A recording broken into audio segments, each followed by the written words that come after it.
Chapter 5. Advice from a Caterpillar. The caterpillar and Alice looked at each other for some time in silence. At last the caterpillar took the hookah out of its mouth and addressed her in a languid, sleepy voice. "Who are you?" said the caterpillar. This was not an encouraging opening for conversation. Alice replied, rather shyly, "I hardly know, sir, just at present. At least, I know who I was when I got up this morning, but I think I must have been changed several times since then." "What do you mean by that?" said the caterpillar sternly. "Explain yourself." "I can't explain myself, I'm afraid, sir," said Alice, "because I'm not myself, you see." "I don't see," said the caterpillar. "I'm afraid I can't put it more clearly," Alice replied very politely, "for I can't understand it myself to begin with, and being so many different sizes in a day is very confusing." "It isn't," said the caterpillar. "Well, perhaps you haven't found it so yet," said Alice, "but when you have to turn into a chrysalis, you will some day, you know, and then after that into a butterfly, I should think you'll feel it a little queer, won't you?" "Not a bit," said the caterpillar. "Well, perhaps your feelings may be different," said Alice. "All I know is, it would feel very queer to me." "You," said the caterpillar contemptuously. "Who are you?" Which brought them back again to the beginning of the conversation. Alice felt a little irritated at the caterpillar's making such very short remarks, and she drew herself up and said very gravely, "I think you ought to tell me who you are first."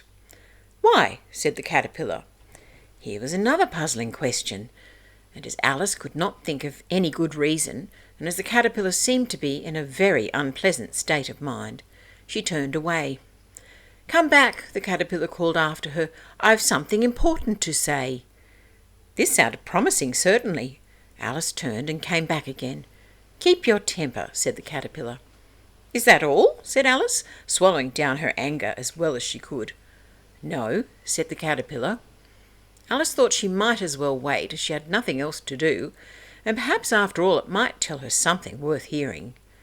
For some minutes it puffed away without speaking, but at last it unfolded its arms, took the hookah out of its mouth again, and said, "So you think you're changed, do you?"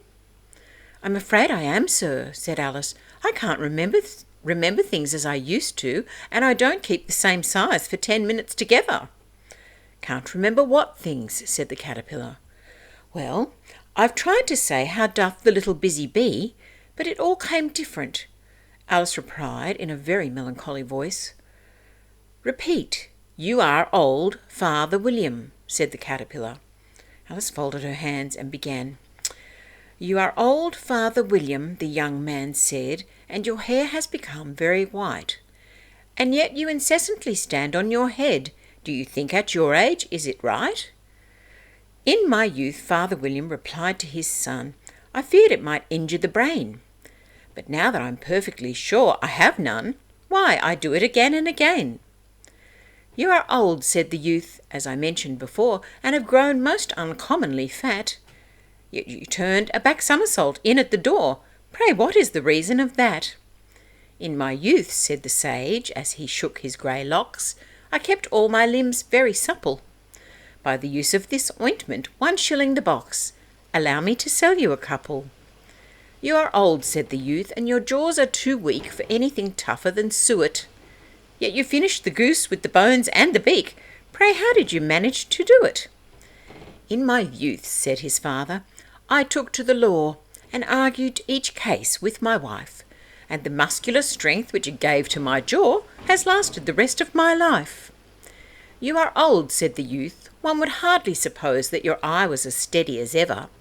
Yet you balanced an eel on the end of your nose. What made you so awfully clever?" "I have answered 3 questions, and that is enough," said his father. "Don't give yourself airs.